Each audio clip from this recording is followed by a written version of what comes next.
అవుతుంది. మీలో చాలామందికి సెల్ ఫోన్స్ సైలెంట్లో పెట్టడం కానీ, ఫ్లైట్ మోడ్లో పెట్టడం కానీ, స్విచ్ ఆఫ్ చేయటం కానీ అలవాటు లేనట్లుగా ఉంటున్నారు. ఎందుకు మరి? మంచిది కాదు. ఆ అవకాశం ఉన్నది ఇట్లాంటి దైవ సన్నిధిలో మనం గౌరవించడానికి. చూడండి, ఒకసారి మీ మొబైల్స్ చెక్ చేసుకోండి. ఇంకా సైలెంట్లో పెట్టలేదేమో ఒకసారి స్విచ్ ఆఫ్ చేయండి, లేదా సైలెంట్లోనే పెట్టండి. ఇటా ఇదే సైలెంట్లో ఉందా? బైబిల్ మోసుకొచ్చి అలవాటు పోయిందిగా భక్తులకి.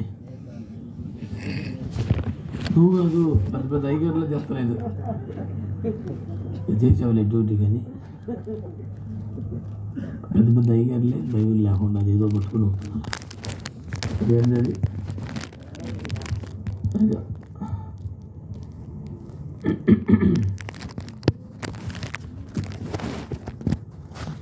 మరి ఆ వైపున్న దైవజనులంతా, పరిశుద్ధులు, పెద్దలంతా చీకట్లో ఉన్నారు. చీకట్లో ఉన్నవాడిని ఆశ్చర్యకరమైన వెలుగులోనికి రప్పించడానికి యేసు ప్రభు వచ్చారు కనుక, మరి స్థలం అంతా ఖాళీగా ఉండగా మీ చైర్ మీరు పట్టుకున్నట్లు చేస్తే తప్పేం లేదు.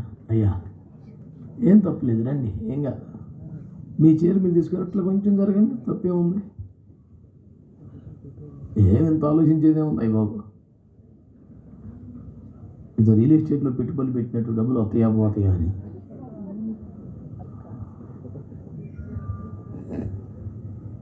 ఇంకా ఫోన్లు పోతున్నాయి. ఎవరికో మారు మనసు లేదు. సొంతంగా ఉండాలి, లేదు చెప్పగానే రావాలి. సొంతం తేలతో చెప్తే ఏంటనే వాడిని మూర్ఖుడు అంటారు. మనం అలాగా ఉండొద్దు. మంచి మీరే నా ప్యాడ్స్ వాయించింది. ప్రార్థనలో కూడా వాయిస్తున్నాను. ప్రార్థన కూడా తాళం కొడతామైంది. ప్రార్థన చేసిన సేపు దుబ్బు కొడతానే ఉన్నాం. అదే కొత్త కొత్త.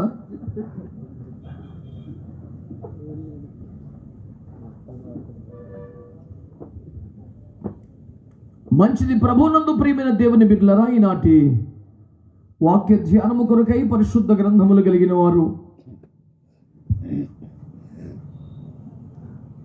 జగమెరిగిన ఒక వచనాన్ని చదివి కొంచెం సేపు ధ్యానం చేసుకుందాము. మత్తయి సువార్త 25వ అధ్యాయం. ఎవరైనా మైక్లో చదివే ఏర్పాటు ఉందా? చూస్తున్నారా? ప్రారంభం నుండి 2 మాటలు చదివి పెట్టండి చాలు.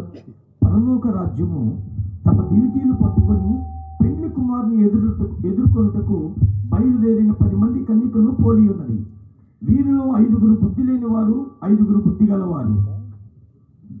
బుద్ధి లేని వారు తమ దివిటీలు పట్టుకొని తమతో కూడా నూనె తీసుకొని పోలేదు. బుద్ధి గలవారు తమ దివిటీలతో కూడా సిద్ధిలలో నూనె తీసుకొని పోయిరి. పెండ్లి కుమారుడు ఆలస్యము చేయగా వారందరూ కురికి నిద్రించుచుండిరి. అర్ధరాత్రి వేళ ఇదిగో పెండ్లి కుమారుడు, అతను ఎదుర్కొని రండి అని కేక వినబడిను. అప్పుడు ఆ కన్యకలందరూ లేచి తమ దివిటీలను చక్కపరిచిరి. గాని బుద్ధి లేని ఆ కన్యకలు, మా దివిటీలు ఆరిపోవచ్చున్నవి గనుక మీ నూనెలో కొంచెము మాకీయుడని బుద్ధి గల వారిని అడిగిరి. అందుకు బుద్ధి గల కన్యకలు, మాకును మీకును ఇది చాలదేమో, మీరు అమ్మవారి యొద్దకు పోయి కొనుక్కొనుడని చెప్పిరి. వారు కొనబోచుండగా పెండ్లి కుమారుడు వచ్చెను. అప్పుడు సిద్ధపడి ఉన్నవారు అతనితో కూడా పెండ్లి విందుకు లోపలికి పోయిరి. అంతలో తలుపు వేయబడిను. ప్రేమ కలిగిన మా మహాపరిశుద్ధ తండ్రి, యేసు రక్తమును చేత పట్టుకుని కృపాసనం చేరి ప్రార్థిస్తూ ఉన్నారు. ఇప్పటికీ ఎప్పటికీ మీరే హెచ్చాలి, తగ్గాలి. అందుచేత వధించబడిన ఈ పశువుల అగ్ని చేత కాల్చి పుటము వేసి పరిశుద్ధపరిచి మీ మనసులో ఉన్న ఉద్దేశంలో సేవంతో జరిగినట్లుగా మీరు వాడుకొని తగిన పాత్రగా మలచమని ప్రాధేయపడుతూ మీకు అప్పగించుకుంటున్నాను. నేనే తగ్గాలి, మీరు హెచ్చాలని కోరుకుంటూ మిమ్మల్ని పైకెత్తుచూ మీకు అప్పగించుకొనుచుండగా, మా ప్రియ పరిశుద్ధాత్మదేవుడా, పరమ బోధకుడా, మీ శైలిలో మీ స్థాయిలో మీ కార్యములు చేసి సంఘమునకు క్షేమాభివృద్ధియు ఆత్మలకు రక్షణయు కలిగించమని యేసయ్య పేరట ప్రార్థించి వేడుకొని పొందియున్నాము తండ్రి. ఆమేన్. ఆమేన్. పిల్లరా, మీ అందరికీ ప్రభు పేరిట నా ప్రేమ వందనాలు. నాకేం వినబడలేదే. అది చక్కని క్రైస్తవ సౌజన్యం అంటే అది. దైవ సేవకులకి ప్రత్యేక వందనాలు తెలియజేసుకుంటున్నాను. నన్ను ప్రేమతో ఆహ్వానించిన పాస్టర్ గారు ఇజ్రాయెల్ గారు ఉన్నారు. మహిమ కలిగిన సేవకులంతా మరుగయ్యే ఉంటారు కదా అని దేవునికి స్తోత్రం కలుగును. హల్లెలూయా. మీ ప్రేమకి, మీ ప్రయాసకి, మాకు ఇచ్చిన ఆహ్వానానికి మీకు నిండు మనసుతో కృతజ్ఞతలు తెలియజేసుకున్నాను. Thank you so much. ఈ నరసరావుపేట పట్టణానికి రెండు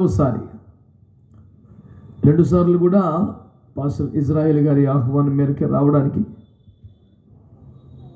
వారు సిద్ధపరిచినటువంటి కార్యక్రమంలో చేసిన ఏర్పాట్లలో సమకూర్చిన ప్రజలతో దేవుని ఆత్మ ద్వారా దేవుని వాక్యము చేత పరిచర్య చేయడానికి ప్రభు నాకు ఇచ్చిన భాగ్యాన్ని బట్టి ప్రభువుని స్తుతిస్తున్నాను. వారి కుటుంబానికి పాస్టర్ గారు వస్తున్నాను, వారికి కూడా నా ప్రేమ వందనాలు తెలియజేసుకుంటున్నాను. మంచిది పిల్లరా, ఒక్క మనవి నా వైపు చూస్తూ వినాలి. మీరు తలలుంచుకొని మీలో మీరు మాట్లాడుకుంటూ వీడెవడు కూటం పెట్టాడు ఎవడు అదేందబ్బాయి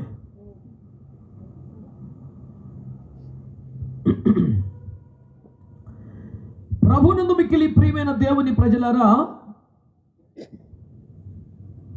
బైబిల్తో కనీస పరిచయం ఉన్న వారందరికీ తెలిసినటువంటి లేఖన భాగం ఇది.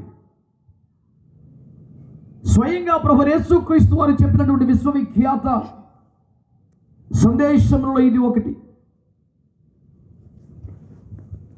యేసు ప్రభు వారి నోటి మాటల్లో నుండి జాలువారిన అమూల్యమైనటువంటి ఈ సందేశంలో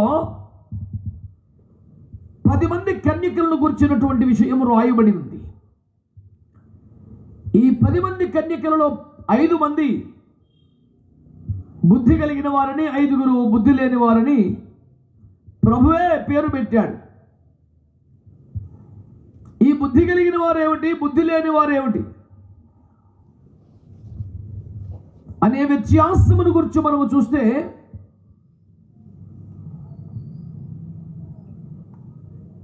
ఆ వర్గీకరణకు, క్లాసిఫికేషన్కి ఉన్న ప్రధాన ఆధారం ఏమిటయ్యా అంటే, ఈ బుద్ధి కలిగిన వారు దేదీప్యమానముగా వెలుగుతున్న తమ దివిటీలను కలిగి ఉన్నప్పటికీ కూడా సిద్ధులలో మరింత నూనె తమతో పట్టుకున్నారట. కానీ బుద్ధి లేని కన్యకలు అని చెప్పబడుతున్నవారు తమ దివిటీలు వెలుగుతున్నాయి కదా అనుకున్నారో మరేమో, ఏమైనా సరిపోతుందో ఏమో అనుకున్నారో, సిద్ధులలో నూనె పట్టుకోలేదట. మీరు ఊహించని రీతిగా వీరు ఎదురు చూస్తున్న పెళ్లి కుమారుడు రావటం ఆలస్యం చేశాడట. ఎప్పుడైతే ఆయన రావడం ఆలస్యమైందో నూనె తగ్గుతోంది, నిద్ర వస్తోంది. ఈ 10 మంది కూడా కొరికి నిద్రించారు. చాలామంది వారికి వీరికి ఏమిటి వ్యత్యాసం అని అడిగితే, బుద్ధి కలిగిన వారు మెలకువగా ఉన్నారు, బుద్ధి లేని వారు నిద్రపోయారు అని గబుక్కని చెప్పేస్తారు. నిజానికి బుద్ధి కలిగిన వారు అనేవారు కూడా కొరికి నిద్రించారు. అలా అయితే బుద్ధి కలిగిన వారి దీపములు దేదీప్యమానంగా వెలుగుతుండగా బుద్ధి లేని వారి దీపములు ఆరిపోతూ ఉన్నాయి అనుకుంటా. లేదు, బుద్ధి కలిగిన వారి దీపములు కూడా ఆరిపోయే దశకు వచ్చాయి. ఈ మాత్రపు వెలుగు బుద్ధి లేని వారి దీపాలకు కూడా ఉన్నది. ఆ నిద్రపోయారు కానీ, ఇదిగో పెళ్లి కుమారుడు ఆయనను ఎదుర్కొని అర్ధరాత్రి వేళ గొప్ప కేక పిలిచినప్పుడు బుద్ధి కలిగిన వారు లేవచ్చారు, బుద్ధి లేని వారు లేవలేకపోయారు. అట్లా అందామంటే అది కూడా లేదు. బుద్ధి కలిగిన వారితో పాటు బుద్ధి లేని వారు కూడా లేచారు. ప్రతిది కూడా సేమ్. వారు కన్యకలే, వీరు కన్యకలే. ఈ బుద్ధి లేని వారిని చెప్పబడుతున్న వారు తమ కన్యాత్మను కోల్పోయిన వారు కాదు, లోకములో పాపములో పడిపోయిన వారు కాదు. వీరి మనస్సు నిండా, తలంపుల నిండా, హృదయం నిండా సిద్ధపడంతా ఆ ప్రియుని కొరకే, పెళ్లి కుమారుడు కొరకే, యేసురాజు కొరకే. వీరి మనస్సులో మరెవరు లేరు. వారు పరిశుద్ధులే, వారికి దీపాలు ఉన్నాయి. వారు కునికి నిద్రించిన పెళ్లి కుమారుని రాకను గురించిన శబ్దం వినగానే తుల్లిమని లేచారు. ఎవరి దీపాలు ఆరిపోలే, అన్ని యాసిటీస్గా సేమ్ టు సేమ్ ఉన్నాయి. మరి ఏమిటి వ్యత్యాసం అంటే ఒకటే, వీరి దీపాలు వెలుగుతున్నాయి, వారి దీపాలు వెలుగుతున్నాయి. వీరు కొనికారు, వారు కొనికారు. వీరు లేచారు, వారు లేచారు. వీరు కన్యకలే, వారు కన్యకలే. ఎక్కడా తారతమ్యం ఏమీ లేదు. ఒకే ఒక్క తేడా, వీరు బుద్ధి కలిగిన వారు, వారు బుద్ధి లేరని. ఒకే ఒక్క తేడా, వీరు లోనికి వెళ్ళిపోయారు, బయట ఉండిపోయారు. ఒకే ఒక్క తేడా, వీరు యుగ యుగములు ప్రియునితో ఆనందించినట్లుగా మహిమలో చేర్చబడ్డారు. వారు శాపానికి, నాశనానికి అప్పగించబడినట్టుగా విడిచిపెట్టబడ్డారు. ఒకే ఒక్క తేడా, వీరు ప్రియుని పక్కన పెండ్లి కుమార్తె స్థానములో భూరాజులు తెచ్చి మహిమర్పిస్తుండగా గౌరవించబడుతున్న స్థానంలో ఉన్నారు. వీరు త్రొక్కబట్టుకు, కాల్చబట్టుకు, నాశనానికి అప్పగించబడ్డ నష్టజాతకుల, దౌర్భాగ్యుల జాబితాలో ఉన్నారు. ఆ ఒక్క తేడా ఏమిటి? ఈ నూనె సరిపోతుందిలే,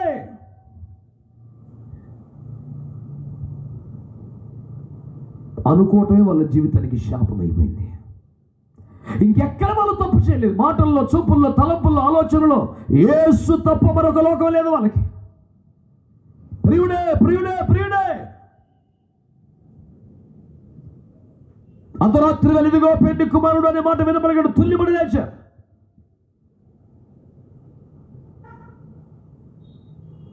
They were alert enough to wake up and prepare for the Lord. ఎక్కడా లోపం పట్టేదానికి లేదు.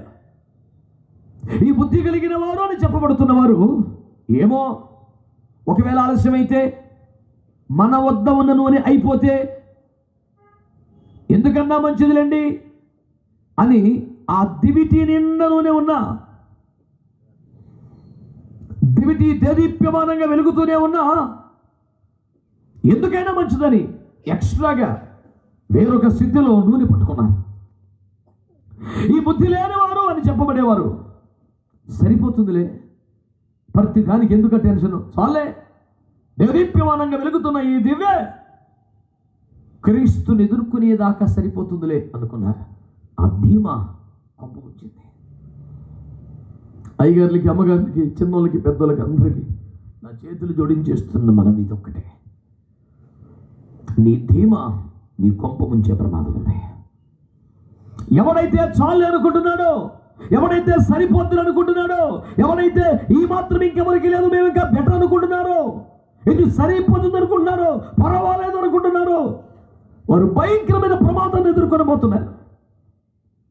సేవలో కానీ, వాడబడటంలో కానీ, వ్యక్తిగత పరిశుద్ధతలో కానీ, సమర్పణలో కానీ, పరిచయంలో కానీ, ఆత్మ సంపాదనలో కానీ, ప్రకటించడంలో కానీ, ఇవ్వడంలో కానీ, ప్రార్థించడంలో కానీ, ఏ విధమైన ఆధ్యాత్మిక అనుభవమైనా ఈ మాత్రం చాలు, ఈ అభిషేకం చాలు, ఈ ప్రత్యక్షం చాలు, ఈ పరిచయం చాలు, ఈ ప్రార్థన చాలు, ఈ వాక్యానుభవాలు చాలు, ఈ క్రైస్తవ సత్క్రియలు చాలు, ఇక చాలు చాలు చాలని సరిపెట్టుకున్నవాడే ప్రమాదంలో పడుతున్నాడు. ఒకవేళ తన దీపం దేదీప్యమానంగా వెలుగుతున్నప్పటికీ కూడా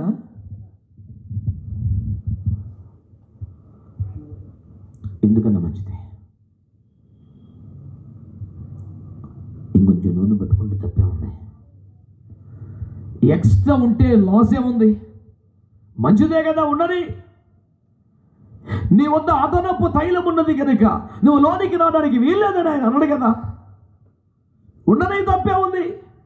అని తాము వెలుగుతున్నప్పటికీ ఇంకా నూనె కావాలని కోరుకునేవారు, తాము వాడబడుతున్నప్పటికీ ఇంకా కృప కావాలని కోరుకునేవారు, తాము నిలబడ్డప్పటికీ ఇంకా బలము కావాలని కోరుకునేవారు, తాము ప్రార్థించుచున్నప్పటికీ ఇంకా గలార్పు విద్య నేర్చుకుని తాపత్రయపడుతున్నవారు, తాము పని చేయుచున్నప్పటికీ ఇంకా అలసట చెందని తీవ్రమైన పని కొరకు అదనపు బలమును అభిషేకమును కోరుకుంటున్నవారు ఎవరైనా ఉంటే వాళ్ళు సేఫ్ జోన్లో ఉంటారు. పక్క వాళ్ళు దర్జాగా ప్రభుత్వం పాటు ఉంటారు.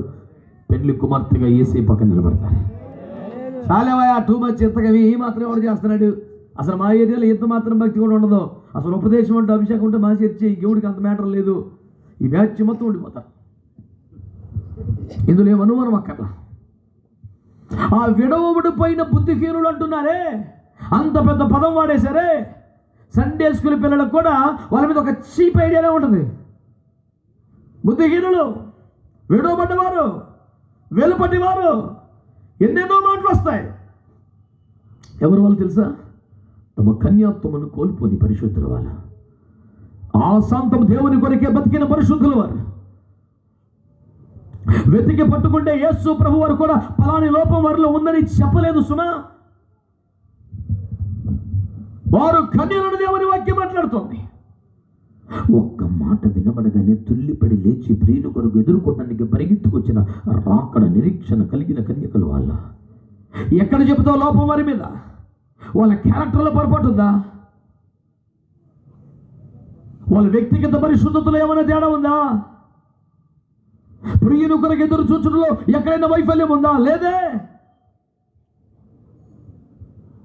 ప్రతి చోట వంక పెట్టడానికి ఛాన్స్ లేని పరిశుద్ధులు. అప్పుడైనా ఇప్పుడైనా తరచుగా ఐఎఫ్ చేసే సేవకులతో కలిసి మోకరించి రోధిస్తున్నప్పుడైనా నాకున్న ప్రధాన దుఃఖాల్లో ముఖ్యమైన కారణం పరిశుద్ధులు విడవబట్టం అనేది. వాళ్ళు చెడిపోయిన వాళ్ళు పాపిష్టులు అయితే ఇంత బాధపడేది లేదండి. దాన్ని ఏమన్నా ఉండిపోతే ఎవరైనా ఉండిపోయినట్టుగా కాదు. మరణం ఎప్పుడైనా మరణమేగా, మరణం ఏదైనా ఒకటేగా అని మాట్లాడే వాళ్ళు చాలా మంది ఉన్నారు.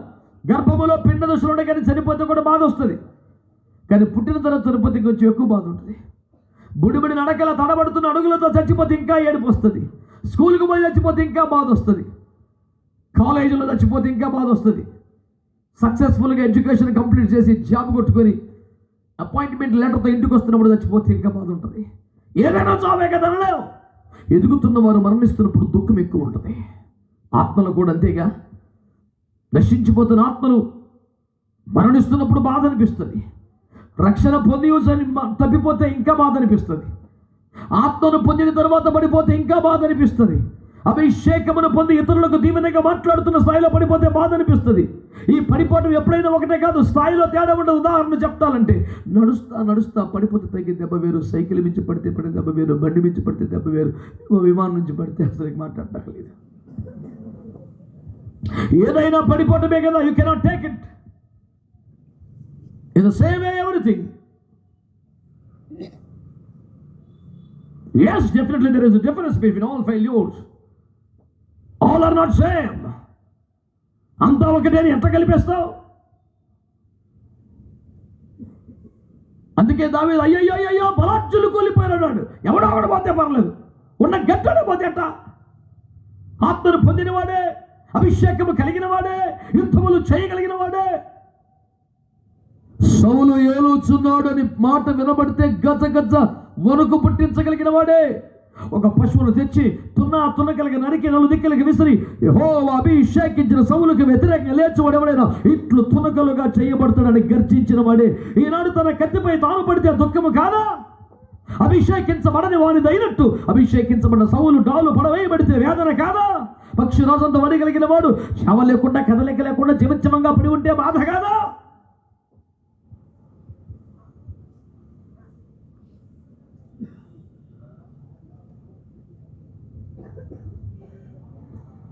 సమస్య ఏమిటంటే తెలియని స్థితియో పాపిష్టి పరిస్థితితో కాదు, చాలే అనే పరిస్థితి. మేము బాప్తిసం పొందాం, మేము ఆత్మను పొందాం, మాది మంచి సంఘమే, మేము మంచి వాళ్ళమే. అసలు ఈ దేవయ్య గొప్ప ముంచేదంటుంటే అర్థం కావట్లా. ఈ రోజున కూర్చున్న మీరు చిన్నవారైనా పెద్దవారైనా ప్రభు యొక్క పాద సేవకుడిగా మీకు అందరికీ నేను చేస్తున్న మనం ఒకటే, చాలు పర్వాలేదు అని ఒక పనికి మళ్ళీ పాపిష్టి ధీమాని వేళ్లతో సహా పెళ్ళగించి వేసేయండి మీ లోపల నుంచి. ఈ మాత్రం భక్తి చాలండి, ఈ ప్రార్థన చాలండి, అది తీసేయండి ఫస్ట్. ఈ కూడికి ఖర్చు, కష్టం, ప్రయాస ఏమాత్రం వ్యర్థం కలదని తృప్తితో అందరం సంతోషంగా ఇంటికి వెళ్ళడానికి అవకాశం ఉంటుంది. దేవునికి స్తోత్రం కలుగును గాక. ఒక చిన్న సంఘం ఇంత కష్టపడ్డారు, ఖర్చు పెట్టారు, ప్రయాసపడ్డారు. దీని వెనక ఉన్నటువంటి కారణం, దీని వెనక ఉన్న భారం, దీని వెనక ఉన్న ప్రయాస ఈ దినాన సంతోషంగా, ఆనందంగా, సంతృప్తిగా మారిపోవాలంటే నీవు నేను ఇక్కడి నుంచి వెళ్ళేటప్పుడు ఈ ఒక్కడిని తీసేసుకోగలిగితే పర్వాలేదు, నాకేం ఢోకా లేదు. ఎవడు పోయినా నేను మాత్రం ఇస్తాను. అసలు పరలోకం నుండి ఊళ్ళో వెళ్తా లిస్టులో నేను గ్యారంటీ ఉంటా. ఇలాంటి పనికి మన ధీమా తీసివేసుకోగలిగితే నీకు మేలు కలుగుద్దని ఒక సేవకుడిగా నీకు మనవి చేస్తున్నాను. వాళ్ళు కూడా కన్యకలే, వాళ్ళు కూడా పరిశుద్ధులే, వారు కూడా దివిటీలు కలిగిన వారే. వారి దివిటీలే ఆరిపోలేదు, ఇంకా వెలుగుతూనే ఉన్నాయి. మరి ఏమంటే ఒకవేళ ఆరిపోతే ఎందుకైనా మంచిదంటూ సిద్ధలలో ఎక్స్ట్రా ఆయిల్ వాళ్ళ దగ్గర లేదు. రూపాయి పని చేస్తే ఎక్స్ట్రా లాభం కావాలి, ఉద్యోగం చేస్తే ఎక్స్ట్రా బోనస్లు కావాలి, ఏం చేసినా ఎక్స్ట్రా ఎక్స్ట్రా ఎక్స్ట్రా. అదే బండి కొనుక్కుంటే 50 కిలోమీటర్ల మైలేజ్ అని చెబితే అది 60 గాని వస్తే కృతజ్ఞత కూడా పెట్టుకుంటాడు. ఎక్స్ట్రా మైలేజ్ వచ్చింది సార్.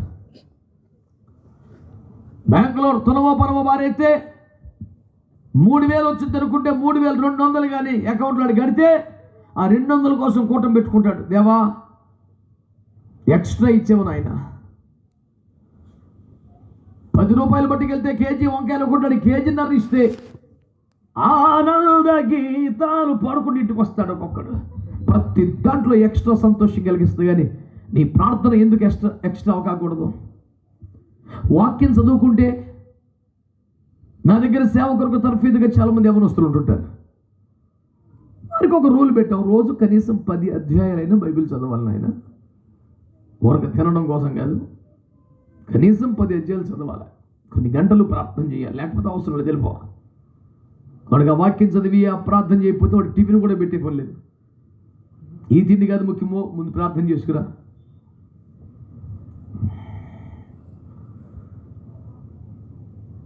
ఇక 10 అధ్యాయాలు రోజు చదవడానికి అలవాటు పడతారు, గంట సేపు లోపు చదివేస్తారు. యెహోవా నా కాపరి, నాకు లేమి కలదు పచ్చగలదు, నన్ను పన్ను చేస్తున్నాడు, శాంతికరమైన జలంలో నడిపిస్తున్నాడు. ఇలా చదివితే 10 అధ్యాయాలు గంట ఎందుకు పడితే ఇంకా లోపే చదివేస్తాడు. కూర్చొని ఏదో సెల్ ఫోన్ అనుకోవటము, కాలు చెప్పుకొని కూర్చోవటము. నేను ఇప్పుడు వస్తాను, రే బైబిల్ చదువుకోవచ్చుగా, పనికి మళ్ళీ పనులు చేయకపోతే చదివేశానే. ఆడు ప్రాణం తీసేస్తామని తుపాకీ పెట్టిన 11 అధ్యాయం చదవడాడు. అదే బైబిల్ చదివానయ్యా, చదువుకోవచ్చు కదా, చదివానయ్యా. ఏం చదివాడు? 10 అధ్యాయాలు చదివేశాడు. ఆడు కొలత పూర్తయిపోయింది, ప్రాణం పోయిన. మరి మనిషికి 5 ఇడ్లీలు అన్నాం, 6వ ఇడ్లీ వేసినప్పుడు మాట్లాడలేదారా? ఆ రోజు మా పాస్టర్ మాకు అంచనా తప్పి కొంచెం ఎక్స్ట్రా వేసిందని, ఊరే మిగిలిపోతే రిజల్ట్ కూడా వేసేసుకుంటుంటే థ్యాంక్స్ అమ్మా. Actually last night we prayed for 6 idlis you know. తిండి మొహం పాడుగాను.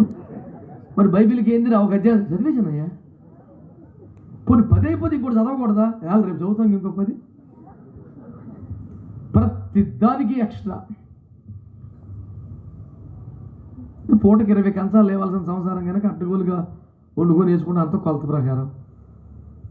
ఏ చికెను మటన్ వండితే తలకు గరిటె ఫుల్గా వేసేస్తే నెక్స్ట్ ఇక సాంబార్ దేవునికి స్తోత్రం.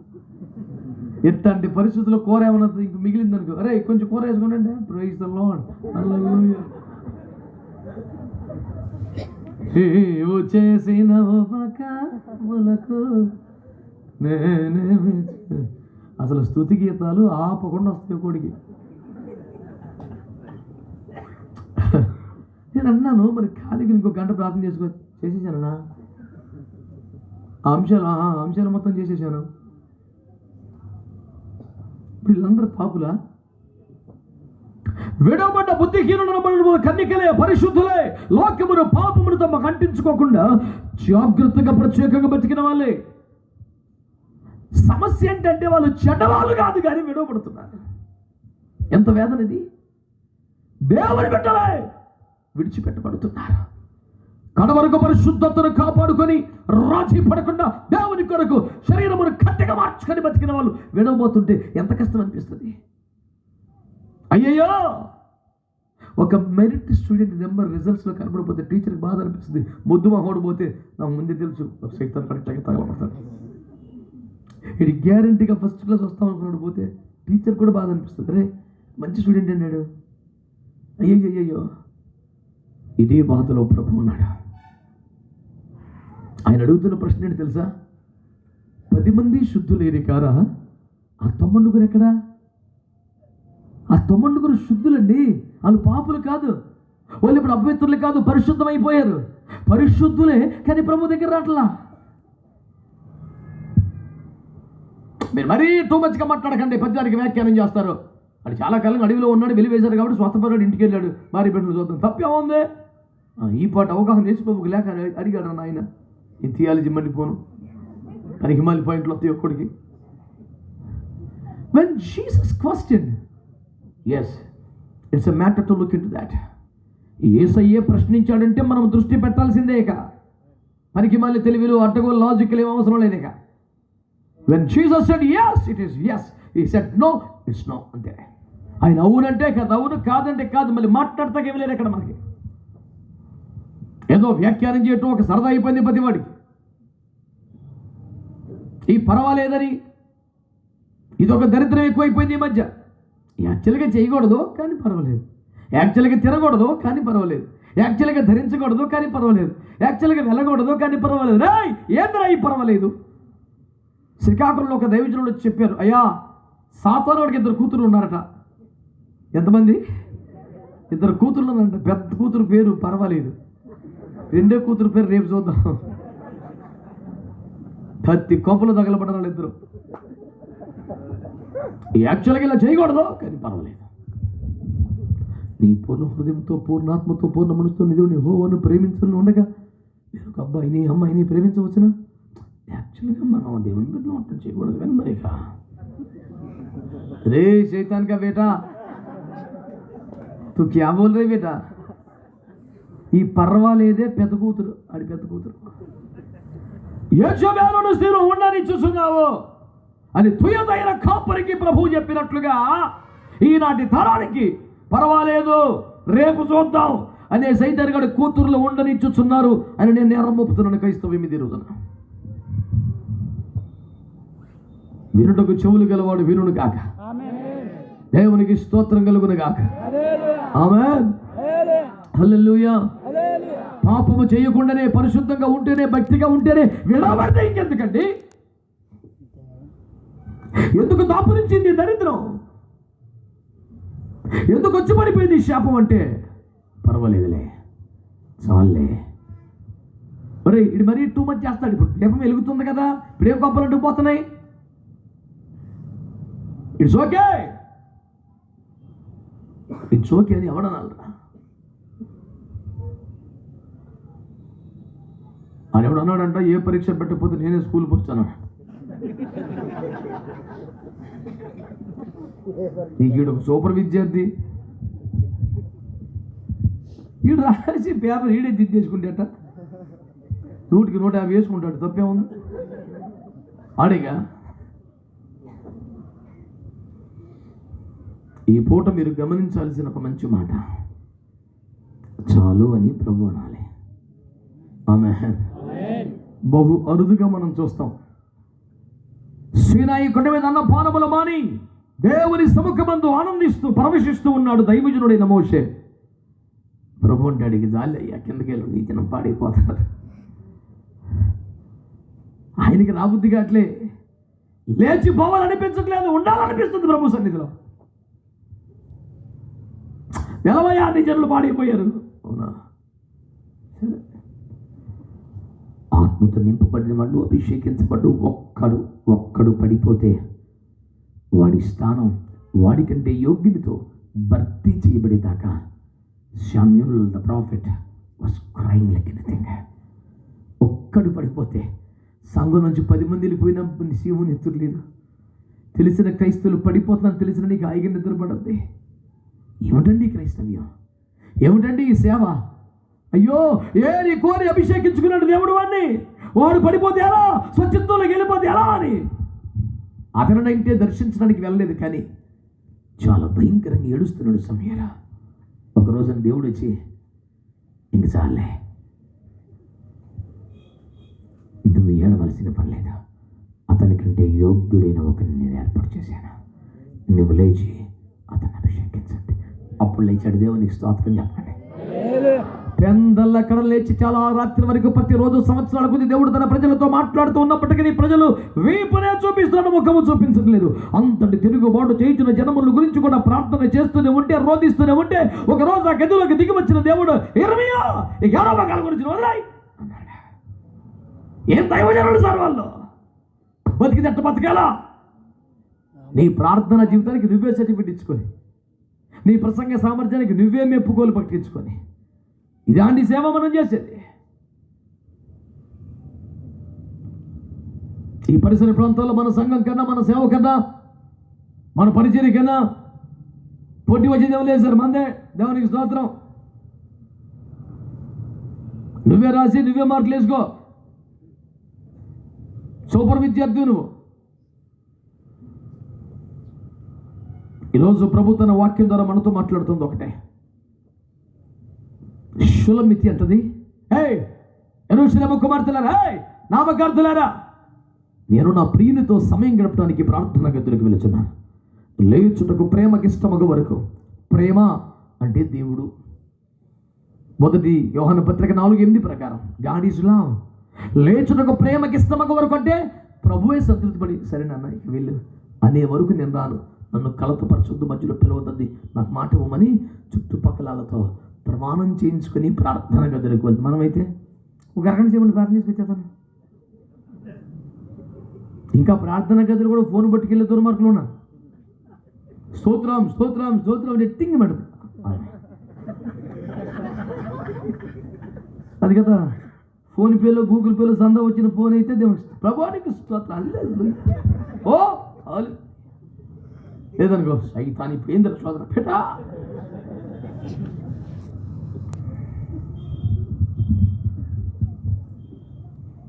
వీడు ఫోన్ పట్టుకెళ్తాడు, అక్కడ ఫోన్ వచ్చుద్ది, ఫోన్ తీసి నేను కాస్త ప్రేయర్లో ఉన్నానులే ఇప్పుడు ఏ బాబు వీడు చేసినట్టు అడిగి తెలియవద్దు మరి ఊరందరికి. వీడికి వస్తాయి మార్కులు పరలోకం నుంచి. రహస్యం ముందు చూచు తండ్రి నీకు ప్రతిఫలం ఇవ్వాలి. నీ గదిలోనికి వెళ్ళి తలుపులు వేసుకొని ప్రార్థన చేయమని కదా చెప్పారు ప్రభు. నువ్వు ఫోన్ పట్టుకెళ్ళి ఫోన్ చేసి ఉండకెళ్ళా, నేను కాస్త ప్రేయర్లో ఉన్నానులే మధ్యాహ్నం చేయి. ఒక వాల్ పోస్ట్ వేయించుకొని గుమ్మ ముందు పెట్టుకోరాదు. మీరు నవ్వుతారు ఏంది? భీమవరం దగ్గర ఒక ఊర్లో పెట్టాడు ఒకడు, ఈ మాత్రం ఫ్లిప్ చేశాడు. పెద్ద ఫోటో పక్కన వేసుకున్నాడు. రాజశేఖర రెడ్డి హైదరాబాద్లో ఫోటోలో ఉంటుంది కూర్చొని. అది వేసుకొని 40 రోజులు ఉపవాస దీక్షలో ఉన్న దైవజనులు పెద్ద కటౌట్ పెట్టాడు, చర్చి ముందు పెట్టాడు. అందరూ ఈడ బ్యాచ్ కూడా అల్ల బ్యాచ్ ఊళ్ళే ఎంత ఏలు కొరుకునే బ్యాచ్. నాకు రోడ్డు మీద కారు ఆపి అంతా సింపి పారేద్దాం అనిపించింది నాకు. ఏమిటండి ఇది సేవ? పిఠాపురంలో చర్చి ముందు బోర్డు పెట్టారు, మోషే సుఖోపవాసమును అని. అసలు ఉపవాసం అంటే సుఖం ఏంటరా? సైతానా రే సైతానా? మోషే మళ్ళీ ఆ పేరు ఎవరి పేరు? అసలు మోషే ఉపవాసాలు మనమన్నా నీళ్ళు అన్నది అవుతున్నాం, నీళ్ళు కూడా తాగాడు అసలు అయినా. అట్టుపండు తింటే ఉపవాసం పోయితే అట్టుపండు జ్యూస్ చేసుకుంటే ఉపవాసం పర్లేదా? ఈ దొంగెత్తులని వేసేది మనం. ఎవడన్నా కమలాకి వేసి తినమంటే ఫాస్టింగ్ రా ఏంటది? 4 కమలాకాయలు అందులో గిరగిర తిప్పి గాజులో పోసిస్తే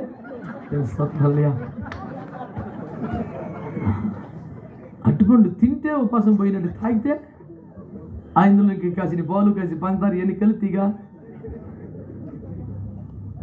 దొంగ అసలు ఇవ్వకూడదు ఎవడు కూడా. ఇట్లాంటి దొంగ రకముడు మోషే సుఖంగా ఉపవాసం చేశాడండి. అన్నపానములు లేకుండా చేశాడు కదా. ఇవన్నీ దొంగ పద్ధతులు, దొంగ విధానాలు. ఈ పాటి భక్తికి చాలు అనేదేమా, పర్వాలేదనేదేమా, నేను బాగానే చేస్తున్నాను అనేదేమా, అయ్యో అయ్యో అని రొమ్ము కొట్టుకుని ప్రలాపించే బాగాలే.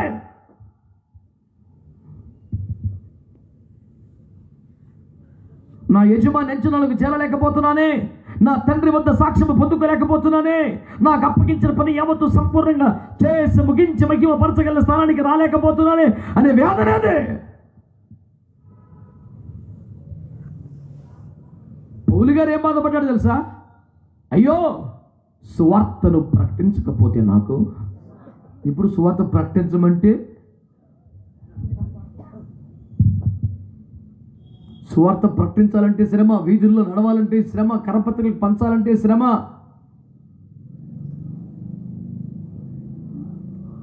ఒక్కొక్క సహోదరుడు వైజాగ్లో విశాఖపట్నం రైల్వే స్టేషన్లో సరిగ్గా సాయంత్రం 5 గంటలకు వస్తారు బయటికి.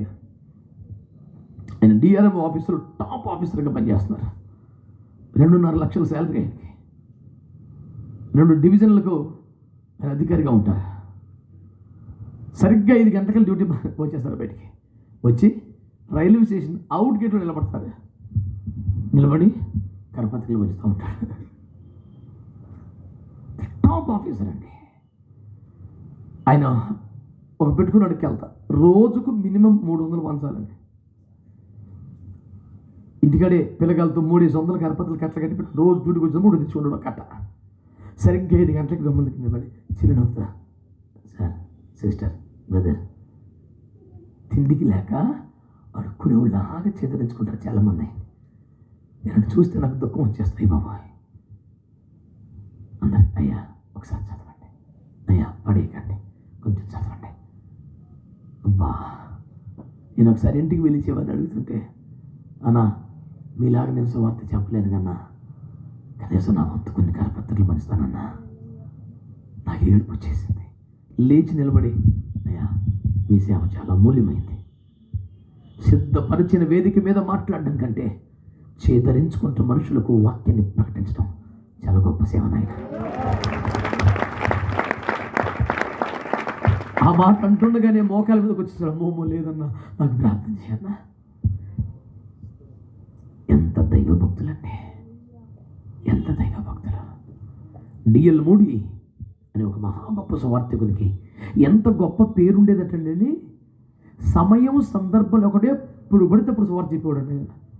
ఎవడన్నా ఏలాపాలెంగా పడితే ఎవడైనా డిఎల్ ముళ్ళే తగిలాడు నా ప్రాణానికి అంటారన్నమాట. అలా సామెత అయిపోయింది. ఇక ఎవడైనా సమయం సందర్భం లేకుండా యేసును నమ్ముకుంటే ఎవడా డిఎల్ ముళ్ళే తగిలాడు అని చిరాకు పడతాట. ఒకరోజు వర్షం కురుస్తున్న వేళ కావాలనే గొడుగు లేకుండా బయటకు వచ్చి ఓ షెల్టర్ కింద అలా నిలబడ్డాడట. ఒక ఆయన గొడుగు వేసుకెళ్తుంటే, అయ్యా నాకు గొడుగు లేదు, అక్కడ దాకా మీ గొడుగు కింద నన్ను ఉండేస్తారా అంటే, ఇట్స్ ఓకే కామ్ అన్నారంట. ఆ గొడుగులో దొరకగానే మీరు యేసుని నమ్ముకున్నారా అన్నాడు. ఎవడో నువ్వు డిఎల్ ముళ్ళే తగిలావు అంటే, సార్ నేనే డిఎల్ ముడినా. ఆ దేశంలో వారికి ఉన్న పేరు పక్కన సార్ సార్ సార్ సార్ అని తత్తరపడిపోయాడు ఆయన. ప్రజలలో ఎంత ప్రఖ్యాతి ఉందో అన్నది కాదు, మన లోపల ఎంత భారం ఉందన్నది ముఖ్యం. జనం ఏమనుకుంటున్నారు కాదు, నశించిపోతున్న ఆత్మ గురించి మనం ఏమనుకుంటున్నాం. పౌలు గారు ఊరు వెళ్తుంటే విగ్రహారాధన చేస్తున్న ప్రజలు రోడ్ల మీద కనబడితే ఆత్మలో పరితాపం పట్ల ఏడ్చేసాడంట. మనకి డైలాగులు ఇవ్వాలనిపిస్తుంది కదా, విమర్శించాలనిపిస్తుంది కదా. వేరి కన్నులు ఇంకా తెరవబడలేదు, సృష్టికర్తనమాని సృష్టిని పూజించుచున్న వీరు ఎప్పటికి తెలుసుకుంటారో. నువ్వు తెలుసుకొని ఏం తగలబడ్డావు? నీకు వచ్చిందా భారం? నాకు పట్టణానికి కోపం వస్తుంది పనికి మళ్ళీ డైలాగులు వేసేవాళ్ళని చూస్తే. అయ్యలారా, మన భక్తి, మన ప్రార్థన, మన సమర్పణ, మన పరిచర్య, మన అభిషేకం చాలే అనుకోవడమే ప్రమాదం. ఆ దేవాయ గొప్ప చేస్తుంది. నేను ఇప్పుడు వాడబడుతున్నాను కాబట్టి పర్వాలేదు అనుకుంటున్నావా? నేను వెలుగుతున్నాను కాబట్టి పర్వాలేదు అనుకుంటున్నావా? ఇంకా కొద్దో గొప్ప నూనె ఉంది కాబట్టి ఇక పర్వాలేదు అని ధీమా వచ్చిందా వద్దా?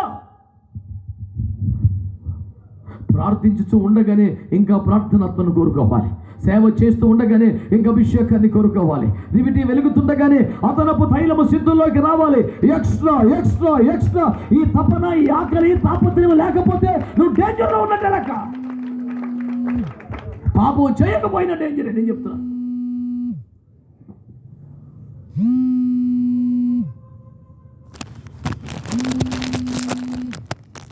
ఆ ఎక్స్ట్రా చేసే మత్తయి సువార్త 5వ అధ్యాయంలో కూడా సుమారు 42 అనుకుంటా, చూడండి 42 43. Is it so? బై బిడ్డ అయ్యగారు మేకలో చదువుతాడు అట్టుండు. నిన్ను అడుగువానికి ఇమ్ము, నిన్ను అప్పు అడుగువానికి నుండి నీ ముఖము తిప్పుకొనవద్దు. నువ్వు చదువుతున్నప్పుడు మైకు దూరముగా పెట్టవద్దు.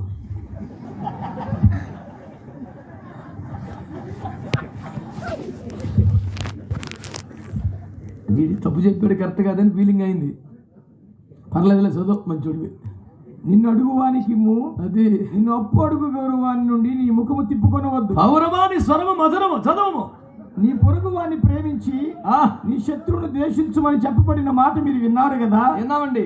నేను మీతో చెప్పినదేమనగా, మీరు పరలోకమందున్న మీ తండ్రికి కుమారులై ఉండినట్లు మీ శత్రువులను ప్రేమించుడి, మిమ్మల్ని హింసించు వారి కొరకు ప్రార్థన చేయుడి. ఏందండి భరించేది చాలదా మన వేనానికి? మళ్ళీ ప్రార్థన ఒకటి చేయాలా? ఈ శత్రువుల బారి నుంచి నన్ను కాపాడని ప్రార్థన చేయాలా, లేదా ప్రభువాడు ఎట్టని రక్షణ పొందాలని ప్రార్థన చేయాలా? ఫస్ట్ ప్రార్థన న్యాయం కాదు. ఈ ఎక్స్ట్రా మనకు అర్థం అవ్వాలంటే 40-41 చదవాలి. ఎవడైనా నీ మీద వ్యాజ్యము వేసి నీ అంగీ తీసుకున్న కోరిన ఎడల అరే వానికి నీ పై వస్త్రము కూడా ఇచ్చివేయు. ఒకడు 1 మైలు దూరం రమ్మని నిన్ను, ఎవడైనా నిన్ను 1 మైలు దూరం రమ్మంటే వానితో కూడా 2 మైళ్ళు వెళ్ళుము. ఇది ఎక్కడ తలకాయ నొప్పి సార్ మనకి? నడవమన్నది ఒకటి నడిచి ఎడవలేకపోతున్నాం, దేవునికి స్తోత్రం. ఇప్పుడు ఎక్స్ట్రా మైలు ఒకటి నడవాలట. నేను నడవవలసిన మైలు అనండి. యథార్థవంతులు మంచి మంచి వాళ్ళు చెప్పండి. సౌండ్ తగ్గింది భక్తులకి. మనస్సాక్షి ఎంతైనా బతికి ఉంది కదా కొంత. నోరు మీ మంచి వాళ్ళు అంట, నువ్వు కాదు అంటుంది మనస్సాక్షి. చేసిన పాపిచ్చి పనులు, దొంగ సూపులు, పనికి పనులు ఎవరు తెలియదు. నాకంటే తెలియదు కదా, నీకు తెలియదు. అమాయకంగా ఫేస్ పెట్టావు. స్తోత్రం చెప్పు గట్టిగా. హల్లెలూయా. ఆ సెల్ ఫోన్లో సిమ్ కార్డు ఉంటే టవర్ దగ్గర వచ్చేపాటికి ఇవన్నీ ఈ చివరికి గుద్దుకొని వచ్చేస్తుంటాయి సిగ్నల్. ఆ లోపల పెట్టాడు ఆ సిమ్ కార్డు పేరే మనసాక్షి. అదే ఎప్పుడు యాక్టివేట్ అయి ఉంటుంది. ఏసు రక్తమే చెయ్యం. చిన్న తేడా రాగానే టింగ్ అంటుంది. ఏంటంటే ఇది నీ దేవునికి ఇష్టం లేదు. ఊరికా పర్వాలేదో ఆ మాటకు వచ్చి అబ్రహం అబద్ధం అనలేదా? మనప్పుడు ప్రసంగం అబ్రహంలో లోపల 7 పాయింట్లు చెప్పాడు. నీలో కదే తెగ ఫీల్ అయిపోతున్నాడు. నువ్వు కాదురా చూడు. నువ్వు బైబిల్లో ఉన్న అబ్రహాములో లోపాలు 7. నా ప్రసంగానికి ముందు ప్రసంగం ఆ అయ్యగారిది, నెక్స్ట్ నాది. 7 లోపాలు చెప్పాడు. అబ్రహాం అబద్ధం అన్నాడు, అబ్రహాం విగ్రహాన్ని చేశాడు, అబ్రహాం ఎటు చూశాడు అటు చూశాడు. నా మనసంతా పాడిపోయింది. ప్రభువు చేత నిర్దోషిని ఎంచబడిన వాడిని దోషిని వాడి శాపగ్రస్తులని చదివాను. వాడు వామ్మో ఏంది ఇది నాకేనంటే మరి నీకేగా. అతను గతంలో ఎలాంటి ప్రభు కృపలోకి వచ్చారుగా, ప్రభు అంగీకరించారుగా. అతడి విశ్వాసం మూలమున మాత్రమే కాక క్రియల మూలముగా నీతిమంతులను తీర్చబడ్డాడుగా. నువ్వెవడవరా సైతాన్ని గడి సహోదరుడా?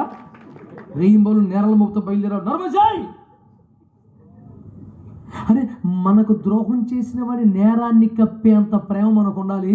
ఆ దశలో మన తండ్రుల దోషాలు ఎతికే పాపిష్టి బుద్ధి ఏడ తగలబడింది రా సైతానా. పొద్దుగుకలు బైబిల్ సంకలో పెట్టుకుని రోడ్డు మీద కొత్త కాదు, గుండెలో పెట్టుకో. ఫస్ట్ మారు మంచి ముందులో ఎవరన్నా స్తోత్రం చెప్పండి. ఈసారి అందరూ చెప్పండి, బాగోదులే. నీ పక్కన నీ ఇంక తేడాగా చూస్తా. నువ్వు స్తోత్రం చెప్పకపోతే నా వల్ల నీకు మళ్ళీ రేపు నుంచి ఇబ్బంది వచ్చింది. ఎందుకులే చెప్పి అందరు చెప్పి సభ్యులకి జోరు సేవలే. హల్లెలూయా. హల్లెలూయా. దేవునికి మహిమ కలుగును గాక.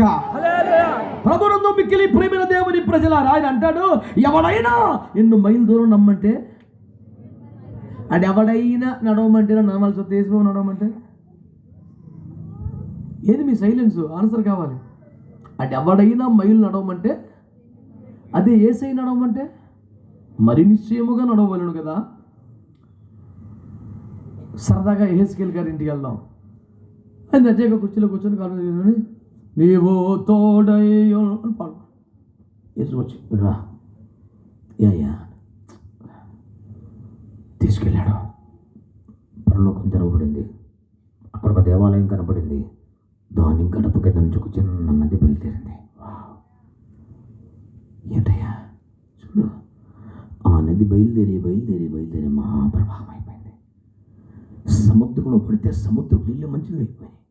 ఓరి బాబో, ఏంటి సార్ ఇది, ఎంత విచిత్రం ఉన్నది కదా, అందులోకి వెళ్ళాలన్నది కదా అంటే అవునయ్యా దా అని తీసుకెళ్ళి ఒక కొలకర్ర చేతులు పట్టుకొని 1000 మొరలు కొలిచినాడు అన్నాడు. సముద్రపు నీటిని మంచి నీటిగా మార్చగలిగిన ఒక మహావంతుంగ తరంగ పరిశుద్ధ ప్రభావ జరిగినటువంటి జీవనదిలో 1000 మూరలు నడిస్తే ఎట్లుంటుంది సార్?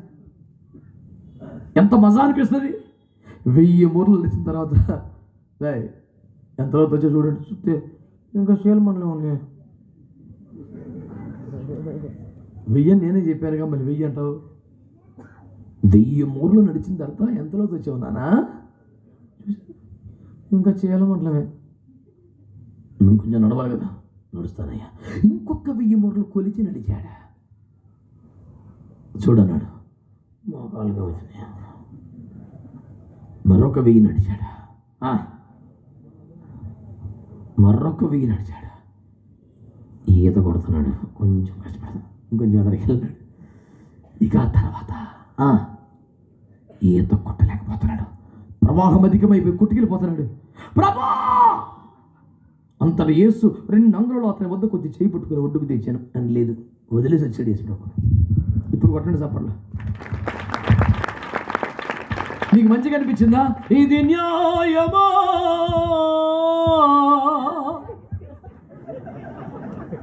ఏడుపోటు ప్రశ్నకి కిలోమీటర్ రాగం ఒకటి వచ్చింది. మరి అయ్యో న్యాయమా ఇది అతను కొట్టుకుని పోచుండగా దేవుని హస్తమతని పట్టుకుని క్షేమముగా ఒడ్డుకు తెచ్చాను అని లేదు కదా. మన అనుభవం ఏంటి చెప్పండి? 1000 ఇంకొక 1000 4000 మూరలు నదిలో నడిచాక ఇక నడవటానికి వశం కాక, ఈత కొట్టడం కూడా వశం కాక, ఆ ప్రవాహంలో కొట్టుకుపోయి ఆ ప్రవాహం ఎటు తీసుకెళ్తే అటు వెళ్ళిపోతుంటే ఇది కరెక్ట్ అని చెప్పేసి వెనక్కి వచ్చాడు. వీడు అట్లాగే పోవాలి అనే కదా అర్థం, మళ్ళీ వెనక్కి రాకూడదు అనే కదా అర్థం. యేసుప్రభు చేసే పనులు అలాగే ఉంటాయి. ఐగుప్తును బయట తెచ్చాడు, సముద్రాలు చీల్చాడు, అవతలకి వెళ్ళాడు, కలిపేశాడు. ఇప్పుడు ఏం చేయాలా? సచ్చినట్టు అట్టే పోవాలా. No I don't want to go for, I want to get back to Egypt. రా చూద్దాం. నీకు సిగ్గు చెప్పి అటు పోయేవాడికి తెరుచుద్ది కానీ సముద్రం ఇటు వచ్చేవాడికి తెరవదు. ఎవరన్నా సూత్రం చెప్పారా? నీకు ఆ పాయింట్ నచ్చలేదుగా, దాన్నే మనం ఇటు కూడా తిరగాలి మళ్ళీ. వాళ్ళకి లైసెన్స్ లేదు ఇక్కడ. ఒక్కసారి దాటామా దేవునికి స్తోత్రం. హెబ్రీయుల మాటకు ఒక అర్థమే, దాటిన వారు దాటాలి, ఎరికోను దాటాలి, యోర్దాను దాటాలి, సముద్రం దాటాలి, దాటిపోవడమే. దేవునికి స్తోత్రం కలుగును గాక. చెప్పండి మంచిగా, దేవునికి స్తోత్రం అని. హల్లెలూయా. నేను రూబేను కాబట్టి నేను పెద్దవాడిని కనుక నేను ఎదవేస లేకుండా దాటు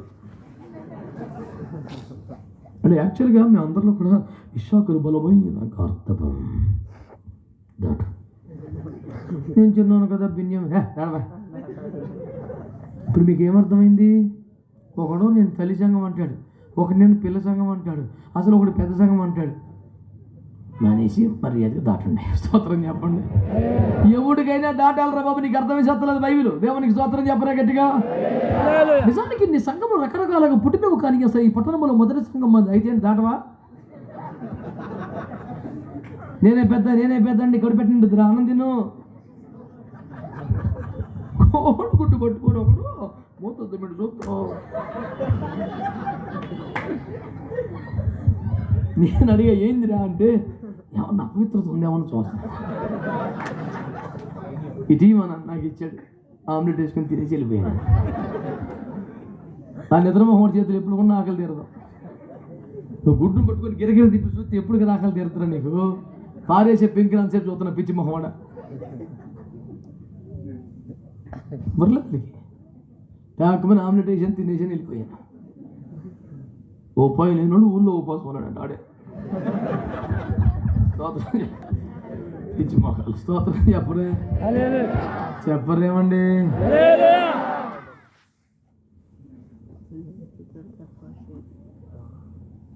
భూతత్వం కొనుక్కున్నావా? ఈడి బాధ ఎట్టుంది, ఆడి బాధ ఎట్టుంది, ఈడి సంగం ఎట్టుంది, నీ కడు పెట్టడం చూసా పిచ్చి మొహమాట. సరైన ఉపదేశం విని 10 సంవత్సరాలు అయింది. నువ్వు నచ్చి చూసుకో. నేను అన్నీ గమనిస్తూ ఉంటానండి. గమనించి ఆకలి తిరిగిపోద్ది. ఇలా హోటల్ ముందు కూర్చొని ఆకలి తిరుగుద్ది. పిచ్చి మొహవాడా, కడుపుకి తిండి తినరా అమ్మాయికిడ, ఇటు వాక్యం చదవడు, ఉపదేశం వినడు. అందరికీ చూసి నేను గమనిస్తున్నాను.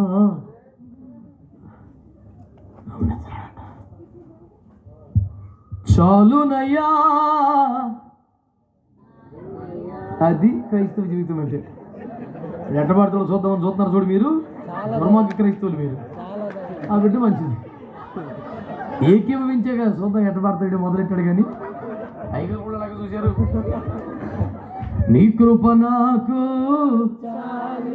ఈ ఒక్క వాయిద్యం చాలు నాకు, అది లేకపోతే నాకు దిగలేదు. దేవునికి స్తోత్రం కలుగునుగా. చాలునయ్యా చాలునయ్యా, నీ కృప నాకేసే, చాలునయ్యా నీ కృప నాకు.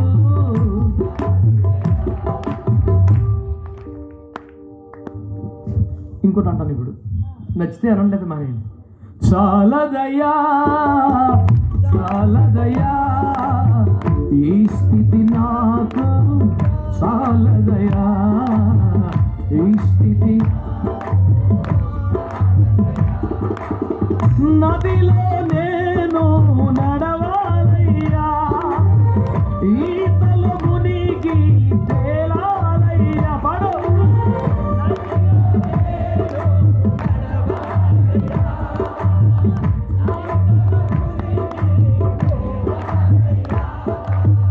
తెలిసిన బాణీ గనక పాడారా, నిజంగా నడవాలని ఒక ఆశ ఉందా? యేస్కేలును ఒక దైవజనుని దేవుడు అప్పటికే చెరలో స్వార్థ ప్రకటించినవాడు. అప్పటికి ఎండిన ఎముకల లోయలో ప్రవచించి ఒక సైన్యమును దేవుని కొరకు తయారు చేసిన గొప్ప దైవజనుడు. అంత గొప్ప దైవజను పట్టుకుని నువ్వు నడవాల్సింది ఇంకా ఉంది నాన్న అని 4000 మూరలు యేసు నడిపిస్తుంటే మనం నడిచేసామనో, మనం బాగా ఎదిగిపోయామనో, మనం పెద్ద సేవకుల్లో ఒకలమనో ఈ పాపిష్టి భావనలు రద్దగును గాక. ఎంతమంది చెప్పారు గట్టిగా? ఇక చాలు అనుకునే దరిద్రం పోవాలి మన దగ్గర నుంచి, పర్వాలేదనుకునే సైతాను కూతురు పోవాలి మన దగ్గర నుంచి. ఆమేన్ అనండి గట్టిగా. అయ్యగారుల కోసం ఒక మాట చెప్తాను. దైవజనుడిని ఏలియా ఏమన్నాడు? ఇంత మట్టుకు చాలు. మాట్లాడరా అయ్యగారులు? ఇంత మట్టుకు చాలు ప్రభు అన్నాడు కదా, నా ప్రాణం తీసుకోమన్నాడు కదా, సరే అని చంపేసాడు యేసు ప్రభు. స్వయంగా వచ్చి రొట్టెలు పెట్టాడు. చచ్చిపోయి రొట్టె ఎందుకు, నాకు వదిలే, తిను, ఏం కాదు, నేను పెడతలా. తిన్నాడు, మళ్ళీ పడుకున్నాడు, మళ్ళీ లేపి రొట్టె పెట్టి మళ్ళీ పడుకున్నాడు. కొంతమంది అయ్యగారులకి జాలే చచ్చిపోదాం ఉన్నారు, తిని పడుకున్నారు. నవ్వకండే అయ్యగారి గురించి మాట్లాడుతుంటే. ఇప్పుడు నాకు చాలా ఇంకా నా ప్రాణం తీసుకుని పెట్టిన రొట్టెల్లో తిన్నో పడుకున్నావు. నీకు పని చాలు అనిపించింది కానీ రొట్టె చాలు అనిపించలేదు. అమ్మ రెవరెండు 80 ఎవరు నువ్వు చిన్నవుతున్నావు నువ్వు? జాగ్రత్త. దేవునికి స్తోత్రం చెప్పండి. హల్లెలూయా. నేను ఏలియా గారి జీవితాన్ని స్టడీ చేసినప్పుడు తేలిన ఫలితార్థం ఏమిటంటే, ఇక చాలు అన్న తర్వాత కూడా జరగలేదు ఏలియాకి. మీరు పరిశోధించండి బైబిల్. ఇక చాలు అన్నాక ఒక్క అద్భుతం కూడా జరగల. కానీ కర్మేలు కొండెక్కడం తప్పలేదు. అక్కడ సుడిగాలికి దెబ్బతిన్నాడు, పెనుగాల్లో ఇరుక్కుపోయాడు, భూకంపంలో నష్టపోయాడు. అన్ని శ్రమలు దెబ్బ మీద దెబ్బ, దెబ్బ మీద దెబ్బ, దెబ్బ మీద దెబ్బ. ఎంతో ప్రయాస అయిపోతుంది, ఎంతో కష్టమైపోతుంది. అతని శ్రమలకు ఫుల్ స్టాప్ పడలేదు, కానీ అద్భుతాలకు మాత్రం ఫుల్ స్టాప్ పడిపోయింది. అర్థం చేసుకో, దేవుడు నడిపిస్తున్నప్పుడు, దేవుడు బలపరుస్తున్నప్పుడు, దేవుడు తీసుకెళ్తున్నప్పుడు చాలే అయ్యా, ఈ భక్తి చాలే, ఈ సమర్పణ చాలే అని సరిపెట్టుకున్నామేమో. నీ అభిషేకం ఆగిపోయి, ఆశీర్వాదం ఆగిపోయి, అనుగ్రహం ఆగిపోయి, ఒకవేళ శ్రమలు మాత్రమే విస్తరిస్తే, శ్రమలు మాత్రమే కొరిగిపోతే ఎంత ప్రమాదం. అందుకని చాలయ్యా అనే భావన కాదు, నన్ను ఇంకా కరుణించయ్యా, నన్ను ఇంకా దర్శించయ్యా, నన్ను ఇంకా అభిషేకించయ్యా అనగలిగిన ఒక సమర్పణలోకి రావాలి. ఎంతమంది ఇష్టపడుతున్నారా? చెప్పండి మంచిగా, ఇంకొంచెం గట్టిగా. హల్లెలూయా. ఎత్తైన కొండపైన ఏకాంతముగా చేరి. ఈ పాటలు ఎవరికి తెలీదా? బాగా క్రీస్తుపురం పాటలా ఉందే. నాకు తెలిసిలే, మరి ఎవరు సపోర్ట్ లేకున్నాడు కోతున్నారు. నేను పెద్ద పాటగాన్ని కాదు నాయన, విషయం మీకు చెప్పడానికి ఏదో. ఈరోజు ప్రభు నీతో మాట్లాడుతున్న ఒక మాట స్పష్టంగా తీసుకోవాలి. మైలు దూరం నడవమంటే ప్రభు చెప్తున్నాడు 2 మైలు నడవాలట. బైబిల్లో ఉన్న ఉపదేశం ఇది, మత్తయి సువార్తలో కాదు, ఆరంభం నుండి ఉంది ఇదే, ఆరంభం నుండి ఉన్నది ఇదే. మీకు అర్థం కావడానికి ఒక మాట చెప్తాను. అబ్రహాము కుమారుడు ఇస్సాకుకు తగిన వధువుని ఎంపిక చేయడానికి పంపించబడ్డ ఎలియాజరు ఆ ఊరి బావి దగ్గర కూర్చొని,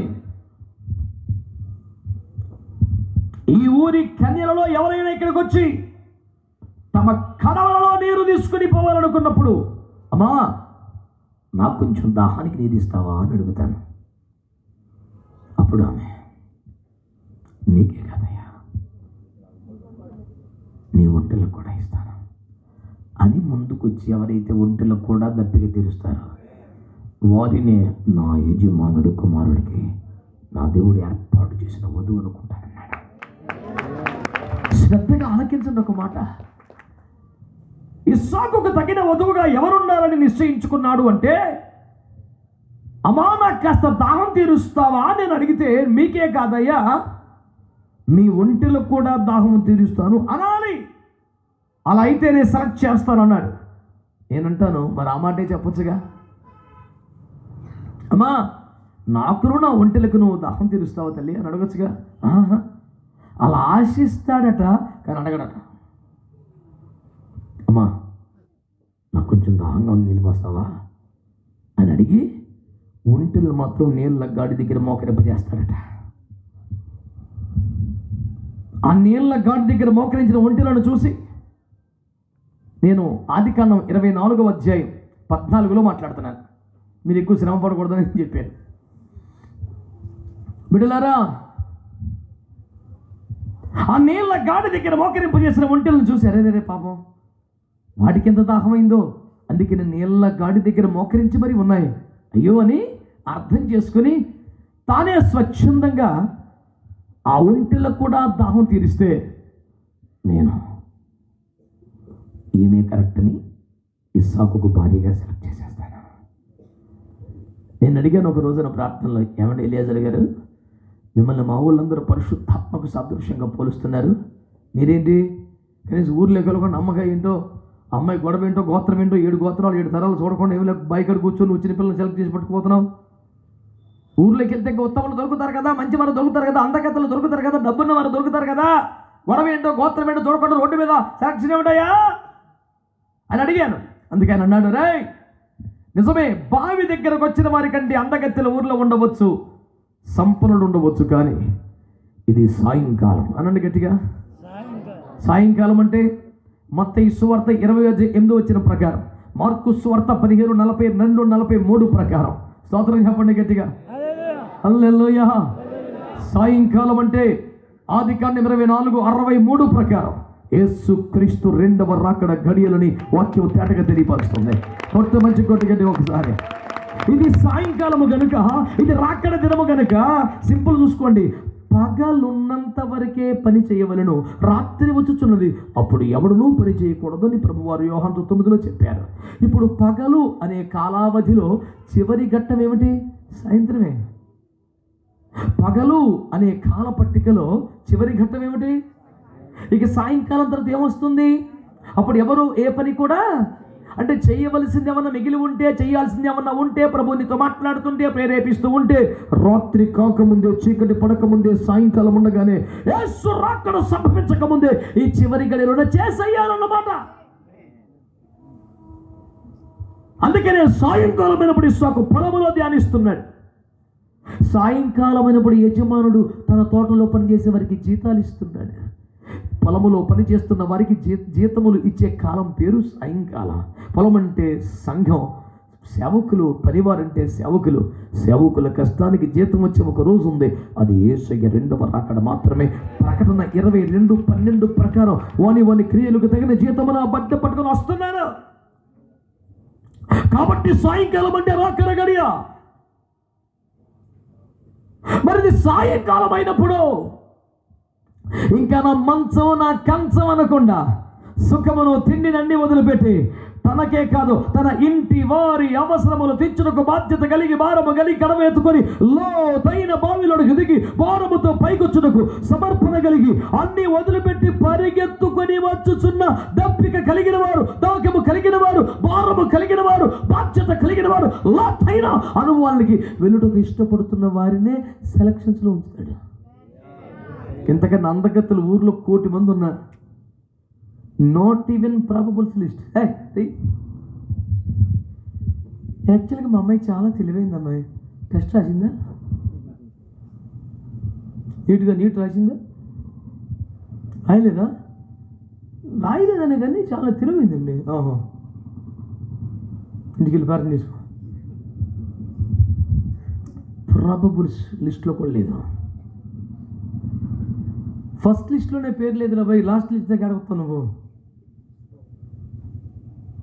నీకెంత బైబిల్ వచ్చు, నీకెన్ని డబ్బులు ఇచ్చావు, ఎన్ని తెలివితేటలు ఉన్నాయి, నిలబడితే ఛాన్స్ వస్తే ఎంత తెలివిగా మాట్లాడగలవు. This is absolutely nonsense. God will never care all that nonsense, you know. God is expecting people who can come out from their hurts and religious and secured life and protection life, and what are the secured systematic love you feel, to invest something, to develop something, to feel about yourself, so-called comfortable zone. ఇది సాయంకాలం కనుక ఎండవేళ దాగినట్టుగా ఇంట్లో దాగడానికి వీల్లేదా? నీ కడవ తీసుకొని బయటికి రావాలి. నేను నాది కాదు, ఇంటి వారి అక్కర్లకు సరిపడా దప్పికి తీర్చాలనే బాధ్యతను భారణ భుజాన్ని ఎత్తుకోవాలి. ప్రతిసారి లోతైన అనుభవాలకు దిగాలి. ఈ తత్వాలు చూసి సెలెక్ట్ చేద్దాం అనుకున్నాడు. ఏమిటి సెలక్షన్లో కీలకమైన పాయింట్ అంటే, బిడ్డా నాకు కాస్త దాహం. మా ఇంటికాడ 1,000 మందికి నీళ్ళు తోడాలి, ఇప్పుడు 4-5 గాబులు నింపాలా. మధ్యలో నువ్వేంటి ఖాళీగా కొనమైంది? ఆలోచిపోతే మా నాన్న కొడతాడు. అసలు ఈ భక్తులు బోల్డ్ ముందు ఉన్నారు. అయ్యా మీకే కాదు, పాపం నోరు లేని చెప్పాలా. అవి బోల్డ్ నీళ్ళు తాగుతాయి అని పేరు, ఒడ్డులంటే తెగ తాగేస్తాయి అని పేరు. కారణం తెలుసా? అవి బతికేది ఎడార్లో, ఎప్పుడు పడితే అప్పుడు దొరకవు. ఆ నీటిని కొవ్వుగా మార్చుకొని దాచుకొని ఇప్పుడైనా వాడుకోవాలి. ఆ నీళ్ళ గాడి ఎద్దు ఒంటెలు మోకరింపు చేశారు. వరుసగా నీళ్ళ గాడి అంటే పొలానికి వెళ్ళడానికి చిన్న కాలువ లాగుతుంది. ఈ అమ్మాయి అక్కడ తీసుకొచ్చి అలాగందులో ఉంపుతుంది. గబగబా 10 ఒంటెలు 10 చుక్కలు తాగేలోపు మిగతా నీళ్లు పొలంలోకి వెళ్ళిపోతున్నాయి. అదొక తొట్టిలో పాత్రలో వేయలేదుగా, నీళ్ళ గాడి. అందులో పోసినవన్నీ ఒంటి కడుపులోకి రాకల్లా సగం పొలానికి పోతున్నాయి. ఏందబ్బా? అబ్రహాము దేవునికి సాదృశ్యమే దేవుడు కాదు. ఇస్సాకు యేసుకు సాదృశ్యమే యేసు కాదు. ఎలియాజరు పరిశుద్ధాత్మక సాదృశ్యం పరిశుద్ధాత్మ కాదు. అలాగే రిబ్కా ఎత్తబడే సంఘము కాదు, సంఘానికి సాదృశ్యం. అలాగే ఈ ఎలియాజరు యొక్క సామాగ్రిని మోయిచు ఎలియాజరు వెనకాల వచ్చినటువంటి ఒంటెలు సంపూర్ణ కాల దైవజనులకు సాదృశ్యం. ఎందుకు ఆ మాట నాకు తెలుసా? ఈ ఒంటెలు ఎలియాజరు సామాగ్రిని మోస్తున్నాయి. 2, ఈ ఒంటెలు రిబ్కాకి ఇవ్వడానికి కొంత సామాగ్రి మోసుకొచ్చినాయి. ఎలియాజరు బొంటుగా ఉన్నవాడెవడో రిబ్కా అనబడుతున్న సంఘమునకు ఉపదేశమును వరములను మోసుకొచ్చుతున్నవాడెవడో దైవజనుడు. ఈయన ఎందుకంటున్నాడంటే అమ్మా నా దాహం తీర్చాలి. కాదు కాదు కాదు కాదు ఒంటెల దాహం. ఎందుకంటే అవి దాహంగా ఉన్న కారణం నీకు ఇవ్వడానికి సామాగ్రి మోసుకొచ్చే, నీ కొరకు ప్రయాణం చేసే వాళ్ళకి కుటుంబాలు ఉన్నాయి, వాళ్ళు చదువుకున్నారు, వాళ్ళు ఉద్యోగం చేసుకోగలరు, వాళ్ళు వ్యాపారం చేసుకోగలరు, వాళ్ళు నీలాగే 10 రూపాయలు సంపాదించుకోగలరు. కానీ నీకు ఇవ్వడానికి కొంత సామాగ్రి మోసుకురావాలని ప్రతి రాత్రి దేవుని సముఖములో నిలబడి ప్రతి ఉదయం వర్తమానముతో, ఉపదేశముతో, అభిషేకముతో, వరముతో దగ్గరికి వస్తున్నారు. రోమా సంగమా, ఈసారి మీ వద్దకు వచ్చినప్పుడు ఏదైనా ఒక కృపావరం ఇచ్చిపోతాను అంటాడు పౌలు గారు. సంఘమునికిచ్చుటకు వరములు మోయిచున్నవారు, సంఘమునికిచ్చుటకు ఉపదేశమును మోయిచున్నవారు ఆ ఒంటెలు దైవజనులు. వాళ్ళు కూడా దప్పికుంటారు, వాళ్ళకు కూడా అవసరాలు ఉంటాయి, వాళ్ళకు కూడా కష్టాలు వస్తాయి. చర్చ్ కడతానండి ఎవడైనా తలో రూపాయి ఇస్తాడు, కానీ ఇల్లు కట్టుకున్నాడు ఎవడన్నా ముఖం చూస్తాడా? కానీ ఎపఫ్రొదితు, కానీ బర్జుల్లై, కానీ ఒబద్య అక్కడెక్కడున్నారు? దైవజనుల వ్యక్తిగత అవసరాల మీద మనసు పెట్టినవారు. ఫిలిప్పీ సంఘంలో ఎక్కువ మంది ఆ పని చేశారు. అందుకని ఫిలిప్పీలకు లేఖ రాస్తున్న పౌలు అంటాడు, అవును మీరు నా అవసరములలో పాలు పుచ్చుకున్నది మంచి పని, ఇంతగా ఎవరు చేయలేదంటాడు. నిజమే. సేవకులకు ఎవరైనా ఇస్తారు, సేవకుల వ్యక్తిగత అవసరాలు ఎవరు చూస్తారు? చాలా తక్కువ మంది ఉంటారు. దేవుడు అంటాడు ఆ తక్కువ మందిని సెలెక్ట్ చేస్తాడు పెళ్లి కుమార్తెగా. నీవు నా దాహం తీర్చడమే కాదు, ఒంటిల దాహం. చాలామందికి దైవజనులు ఎప్పుడు చిరిగిపోయిన బట్టలతో, ఎప్పుడు పాత బండితో, ఎప్పుడు అనారోగ్యంతో, ఎప్పుడు ఆ పురి గుడిసెలో ఉంటే మా దైవజనుడు మంచి భారం గల సేవకుడు. పేదవాడు అయితే ఏడగానండి, అమ్మ బాబాయ్ నిప్పులు అంటే సేవకుడండి అని ప్రేమను పంచుకొని మా దైవజనుని కనికరించయ్యా, ఈ పేదరికం తీసి ప్రభువా ఆశీర్వదించు ప్రభు అని వీళ్ళే సేవకుల కొరకు చేతులెత్తి ఏడుస్తారు. వీళ్ళందరి ప్రార్థన దేవుడు విని అతనికి ఇల్లు ఇస్తే, అతనికి బండి ఇస్తే అసూయపడేది మళ్ళీ వీళ్ళే. ఇంతమందిని చూశాను నేను. మీ ఊర్లో మీరు చూశారు లేదో నాకు తెలియదు. అసలు ఆ దేని స్థితి నుంచి పైకి లేవాలని ప్రార్థన చేసిందే వీళ్ళు. వీళ్ళ ప్రార్థన ఆలకించి దేవుడు దీవించాగా. ఇన్నాళ్ళ కదండి మా పాస్టర్ గారు రైమని దూసుకెళ్ళిపోతాడు బండి మీద. అరే సైతానిగా బండి మీద సైకిల్ మీద ఎలాగెళ్తారా? యూజ్లెస్ వేలో బుద్ధి ఉండాలరా మాట్లాడితే. చిరిగిపోయిన బట్టలు వేసుకుంటే సిగ్గుని వెళ్ళి పై వస్త్రం కప్పిన రోజులు ఉన్నాయి కదా. నువ్వే కొనిచ్చావుగా తెల్ల బట్టలు, నువ్వే పెడుతున్నావుగా ప్రతి పండక్కి బట్టలు.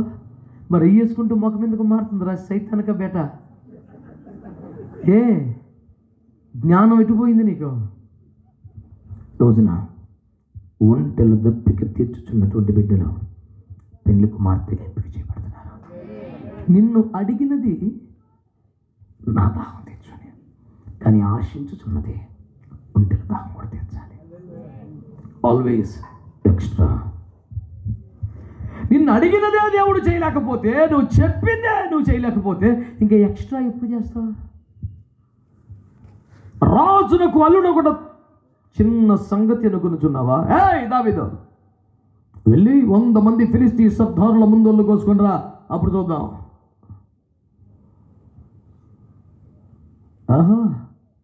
ఆల్ రైట్ అని 200 మంది ఫిలిస్తీ సర్దారుల ముందు కోసుకొచ్చాడు. మోరు మాట్లాడకుండా బిడ్డ నుంచి పెళ్లి చేశాడు. అడిగింది 100, తెచ్చింది 200. బైబిల్లో ఎక్కడైనా చూసుకో, 4లో సమరయ స్త్రీ, అమ్మా నాకు దాహానికి నీళ్ళు ఇస్తావా? అమ్మో మీరు యూదులు, మేము సమరయులు, మీరు ఎట్టడు ఇస్తావా? కాసేపటి తర్వాత ఆమె దాహానికి వచ్చింది, ఆమె నీళ్లు తాగలేదు. నాకు దాహానికి నీళ్ళు ఇమ్మన్నాడు, ఆయనకి ఇవ్వలేదు. అసలు అక్కడనే పరేసి ఊళ్ళో పరిగెత్తి సాక్ష్యం చెప్పి ఊరు నెంట పెట్టుకుని వచ్చేస్తుంది. శిష్యుల వైపు చూసి, యేసు ప్రభు, అబ్బాయి కోతలకి ఎంతకాలం ఉందరా అన్నాడు. అట్లీస్ట్ ఒక 3 నెలలు పడుతుందండి ఇంకా అన్నాను. ఇప్పుడే పంట తెల్లబడి కోతకు సిద్ధంగా ఉన్నది అన్నాడు. ఏంటో అప్పుడప్పుడు విడ్డూరంగా మాట్లాడు యేసు ప్రభు. చిన్న మొలకలు 3 నెలలు పడుతుంది, ఏది కోతకు వచ్చేసిందంటాడేంటి? పొలములోని లేత గోధుమ పైరును చూస్తున్నారు శిష్యులు. పొలం గట్ల మీద పడి వస్తున్నటువంటి సమరయ పట్టణ ప్రజలను చూస్తున్నాడు యేసుప్రభు. ఇదిగో కోత విస్తారంగా ఉందిరా బాబు ఆయన అంటున్నాడు. లేదండి ఇంకా 3 నెలలు పడుతుంది ఇలా అంటున్నారు. నువ్వు ఏదో ఒకటి తిను ప్రభు అంటే, మీకు తెలియని వేరొక ఆహారం నాకు ఉందలే. ఏంటది? నా తండ్రి చిత్తము నెరవేర్చుట. ఏంటది? ఆత్మలు రక్షించుట. అక్కడ దాహం అడిగాడు, త్రాగాడా? మాట్లాడరే. ఎందుకని? ఆ ఆత్మ రక్షించబడితే ఆయన దాహం తీరుద్ది. సులువు మీద దాహం అన్నాడు. ఏంటో దాహం? నీ ఆత్మ రక్షణ. ఎప్పుడైతే ఈమె రక్షించబడిందో, పాపాన్ని వదిలిపెట్టిందో, దాహం తీరిపోయింది. ఇప్పుడు నెక్స్ట్ ఆకలి. ఏదైనా తిని ప్రభు అని, మీరు వెళ్తానండి. ఆకలి ఏంటిది? తాను రక్షించబడితే దాహం తీరుద్ది, ఇతరులను రక్షిస్తే ఆకలి కూడా తీరుద్ది. అందుకనే దాహం అడిగాడు, ఈమె ఏకంగా ఆకలి కూడా తీర్చింది. వరుసగా నీ ముందు పెడుతున్న వాళ్ళందరూ ఎవరు తెలుసా? అడిగితే రెట్టింపు చేసిన వాళ్ళు, ఎక్స్ట్రా చేసిన వాళ్ళు. ఈ భక్తి చాలే, ఈ విశ్వాసం చాలే, ఈ అభిషేకం చాలే, వద్దు ఎక్స్ట్రా చేయాలి. నీ ప్రార్థన, నీ సమర్పణ అబ్రహాము కాలములో ప్రారంభించబడ్డ దశంభాగానికే దిక్కులేదు. ఇప్పటికీ దశంభాగం ఇవ్వాలంటే ఎన్ని కొర్రీలో. వైజాగ్లో ఒకడు ఉన్నాడు, దశంభాగం ఇవ్వకుండా వారం జీప్ వేసుకొని కొండలోకి లోయల్లోకి వెళ్ళి అందరికి డబ్బులు పంచిపెట్టవుతాడు. నేను చాలామందికి సహాయం చేస్తాను నేను అన్నాడు. ప్రతి వారం చేస్తున్నారు, మీరు చాలా గొప్పవాళ్ళు సార్ అంటే. మరేనా మొత్తం దశంభాగం ఉండవులే. దశమ భాగం మీరు చర్చిలో వేయరా అంటే, ఏంటి మొత్తమే చేయాలా? చర్చిలో కూడా దాని దశంభాగం ఎంత కొన్నాం? చాలా ఎక్కువయా? చాలా తక్కువ అయితేనే చర్చిలో ఇవ్వాలి, ఎక్కువైతే ఈడే మేనేజ్ చేయాలని ఒక పనికి మాలిన సైతాన్ నాడు మనసులో ఉంది. ఏం దరిద్రం అండి ఇది? యేసు రివర్స్ గేర్ చేసి మళ్ళీ ఫస్ట్కి తెచ్చేయమంటావా నేను? ఆయనకి సాధ్యమే. స్తోత్రం చెప్పరే. హల్లెలూయా. అతని మాట విని అతనికి భయపడి మిమ్మల్ని పొడిచుటకు యెహోవా ఎవడో అన్నాడు ఫరో. కొన్ని రోజులకే యెహోవాని వేడుకున్నావా? మరి యెహోవా ఎవడన్నావు కదా అంటే ఏదో అన్నావులేండి కొంచెం. రే, నీకు తెలియకుండా నీకు రివర్స్ గేర్ జరక్కి తేగలడు యేసు ప్రభు. పిచ్చేషాలు వేస్తే, అడ్రస్ మారిస్తే, తూర్పు గాలి రేపి తర్షీసు ఓడలో పగలగొట్టి జాగ్రత్తగా లైన్లో పెట్టగలడు. దేవునికి స్తోత్రం చెప్పండి గట్టిగా, అందరు చెప్పండి హల్లెలూయా. ఈ రాత్రి నా ఉపదేశం ఒకటే, విడవబడిన 5 కన్యకలు కూడా పరిశుద్ధులే. విడవబడ్డ 5 కూడా తమ కన్యాత్వమును కాపాడుకున్న యోగ్యులే. ఆ విడవబడ్డ 5 కూడా మెలకువగలిగి ఎదుర్కోవడానికి ఆరాటపడిన వారే. సమస్యల్లా ఆ బుద్ధిమంతులు అనబడిన వారి దగ్గర సిద్ధులలో నూనె ఉంది, వీళ్ళ దగ్గర దివిటీల్లో మాత్రమే ఉంది, ఎక్స్ట్రా లేదా. ఈ భక్తి చాలు, ఈ సమర్పణ చాలు, ఈ దశంభాగం చాలు, ఈ గంట ప్రార్థన చాలు, ఆదివారం ఒక పూట వెళ్తే చాలు, ఈ చాలు చాలు చాలు అనుకునే వాళ్ళు ఏ పాపం చేయకపోయినా ఎత్తబడి సంఘంలో ఉండరు. ఈ దివిటి వెలుగుతుంది కనుక చాలు అనుకోవడమే కదా శాపం అయిపోయింది వాళ్ళకి. ఇంకొంచెం ప్రార్థన జీవితాన్ని పెంచుతావా?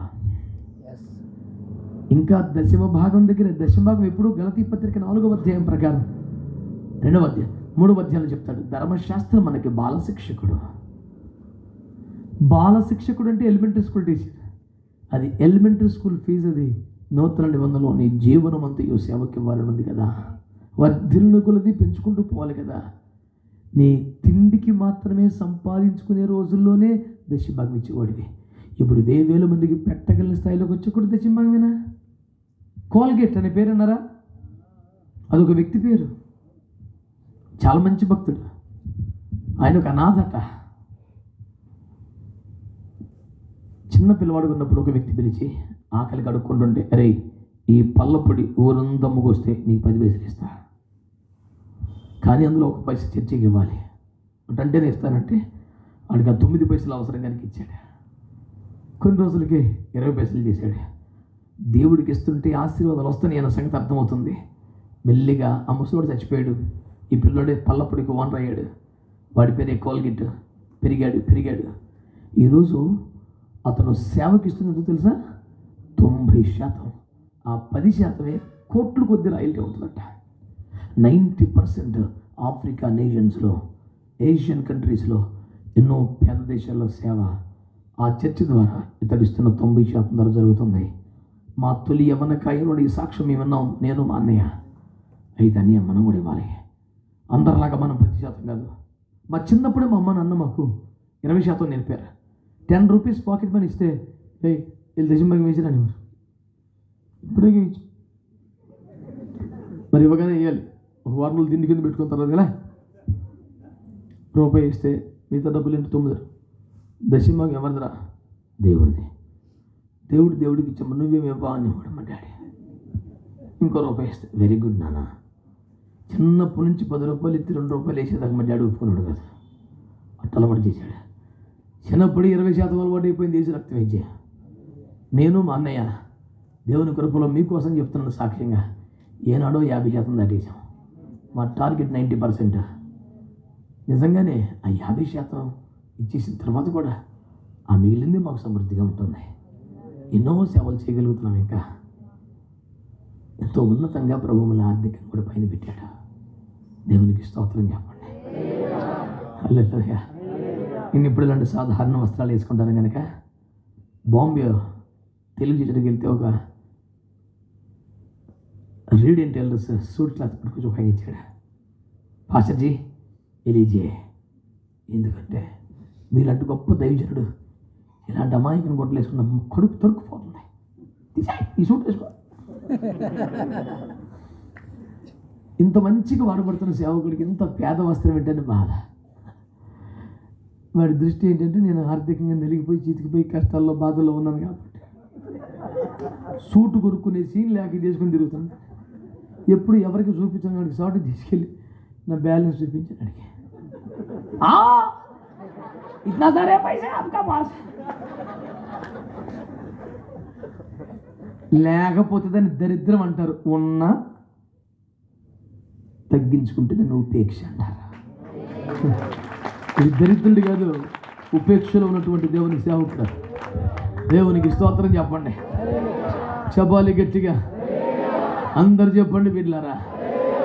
ఈ రాత్రి సందేశం బహు సూటిగా తేటగా సుస్పష్టంగా ఉన్నది. నిన్ను మైలు నడవమంటే ఆ 2వ మైలు భక్తి నువ్వు ఇప్పుడు స్టార్ట్ చేయాలి. ఆ సిద్ధలోని నూనె కోసం నువ్వు ప్రయాసపడాలి. ఆ ఒంటెల దాహం తెచ్చడానికి నువ్వు ప్రయాసపడాలి. ఆ ఎక్స్ట్రా 100 మంది ఫిలిస్తీ సర్దారులను జయించడానికి నువ్వు సిద్ధపడాలి. చాలే అన్నమాట ఇక చాలే. ఎక్స్ట్రా ప్రార్థన చేద్దాం, ఎక్స్ట్రా సమర్పణ చేద్దాం, ఎక్స్ట్రా ఉపవాసం ఉందాం, ఎక్స్ట్రా ప్రయాసపడదాం, ఎక్స్ట్రా పని చేద్దాం, 2 సిద్ధపడదాం. యేసు రాకులు ఎత్తపడదాం. దేవుడు మనల్ని ఆశీర్వదించునుగా. ఆరోగ్యం అవకాశం ఉన్న వాళ్ళు మోకరించండి, లేదంటే తలలు వచ్చి కళ్ళు మూసు.